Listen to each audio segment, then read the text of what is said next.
I think I speak for every Manitoba hockey fan when I say you'll be missed. Thanks for the memories.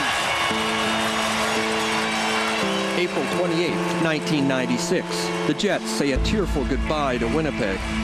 Later that spring, Commissioner Gary Bettman hands the Stanley Cup to Joe Sakic, captain of the Colorado Avalanche, just 13 months after the Nordiques left Quebec for Denver.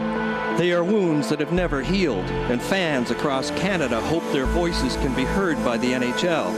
Their dream is for more Canadian-based teams. Does it feel like it's the right time possibly for another team to come into this country? There are markets in Canada probably that a case could be made. I'd say working in a small market like we do, small markets are just on the edge of vulnerable every day, every year. According to Forbes' latest valuations of NHL franchises, 4 of the top 10 most profitable teams are based in Canada. A key factor in that is a dollar that has been near par with the US dollar. But that hasn't always been the case. I think if you look historically at some huge lows 10, 12, 15 years ago, it was a crippler. In fact, a sufficient crippler that the currency equalization program came into place, without which I maintain there's no Calgary and probably some other Canadian teams as well. How important is it to own your rink? Really important. In fact, if you don't own it, you need to control it. It's critical, and I can only speak for Calgary, but without that, I think that we would be far less viable, and maybe not viable at all. For the NHL to consider a Canadian city, it will need a modern arena capable of generating the revenues needed to sustain a franchise. In Winnipeg, the belief is that the MTS Centre is tailor-made for a return of the Jets. But with just 15,000 seats and 50 corporate suites, is it too small? No, not at all. One of the things that I talk about a lot is the management piece. A lot of people forget that smart management can do great things. And ticket pricing models, you see variable pricing, now you see dynamic pricing. And if you get the right demand and supply factors and you set your prices appropriately, you can do better. We're the second smallest building in the National Hockey League. We have 16,839. The smaller your building, the more pressure. It just puts more pressure on ticket prices. And the more pressure on ticket prices, the more pressure on the fan. In Quebec City, the municipal and provincial governments have committed 45% of the $400 million estimated building cost and are looking to Ottawa for the rest. I think it's easy to contribute there without creating a major precedent. You know, Edmonton is looking for a new building. They are going to need it soon.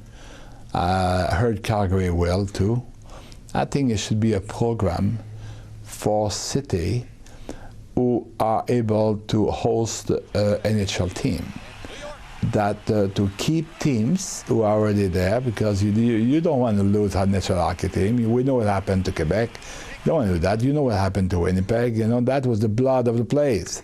Can't do that. It's not good for the Canadian economy, Canadian reputation and the cities. And they don't want that. I'm sure there's no politician who want that. And then what you do, you have a program to save teams where they are now, and to attract teams for those cities who could host a team now. Do you think the building, the arena is going to get built? Yes.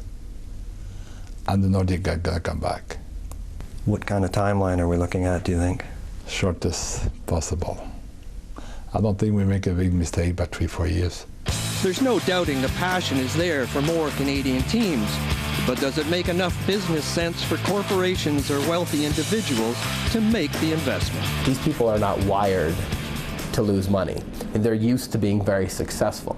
So you have to have someone who's got a very philanthropic, community-based person. So whether it's Winnipeg or Quebec or Hamilton, they would have to have a real passion and affinity for that city and that community building and be willing to invest 9 figures of their own money into a facility, a team, potentially fees, expansion fees, etc., knowing that they may not get that back, knowing that they're likely to have a small loss year over year. So it might work short term, but will it work long term? Short term, it makes sense.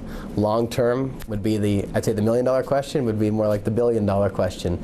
And do you want to be the person holding that team in 2027 when the team's going to leave town and there's no interested buyer, and you've got X $100 million of your own money tied up in this particular thing. But there's a lot of risk. There's a lot of risk.